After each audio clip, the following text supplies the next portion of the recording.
সরস্বতী পুজোর দিন আমার হলুদ মাখা দেখে আমার শাশুড়ি মা বলেই দিল, মাম্মা ভেঙে দিয়েছিল সেটা কথাটা শুনে কিন্তু আমার একটুও ঘেন্না লাগেনি, কারণ একটা বাচ্চার পটি যে কি জিনিস সেটা একটা মাই ভালো বলতে পারবে। যদি একদিন না হয় তাহলে আমরা যে কি পরিমাণ তীর্থের কাকের মতো অপেক্ষা করি সেটা আমরাই জানি। তো যাই হোক, আমি কিন্তু একা মাখিনি, সাথে আমার টুইঙ্কেলকেও একটু হলুদ মাখিয়ে স্নান করিয়েছিলাম, কারণ সরস্বতী পুজোর দিনকে একটু হলুদ ছোঁয়াতেই হয়, মানে ওই শ্রী তুলতে হয় যাকে বলে।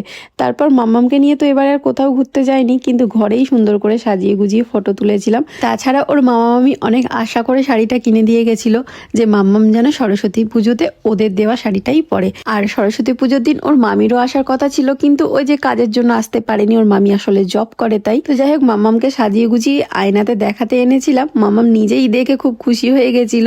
মাম্মাম আসলে সাজুগুজু করতে ভীষণ পছন্দ করে। একজন দিদিমাই আমাকে কমেন্ট করছিল যে তোমার কতটা কাঠখড় পোড়াতে হয় টুইঙ্কেলকে সাজাতে গেলে। দেখো, একটু তো বাচ্চা ছটফট করেই, কিন্তু মাম্মামকে আমি যেমন সাজাতে পছন্দ করি, মাম্মাম কিন্তু সাজতেও পছন্দ করে। একটু কাঠখড় সত্যিই পোড়াতে হয়, বাচ্চাকে সাজানো কিন্তু মুখের কথা নয়। আর টুইঙ্কেলকে সাজুগুজু করানোর পর প্রথম রিভিউ নিতে চলে যায় কিন্তু ওর ঠাম্মির কাছে। ওর ঠাম্মির কাছে গিয়ে ওর ঠাম্মি তো বলেই দিয়েছে যে দারুণ লাগছে, পুরো মা সরস্বতী লাগছে, আমাদের ছোট্ট সরস্বতী। তারপর টুইঙ্কেলের ফটোশ্যুট ভিডিওগ্রাফি করার পর আমরা চলে গেছিলাম রান্নাঘরে রাতের ডিনার তৈরি করার জন্য। আমি ময়দাটা মেখে দিলাম, আর আমার ননদ কড়াইশুটির কচুরিগুলো বানিয়ে নিচ্ছিল।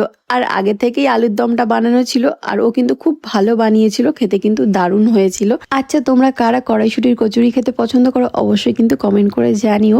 আর আমাদের ব্লগগুলো তোমাদের কেমন লাগে সেটাও কমেন্টের মাধ্যমে জানিও।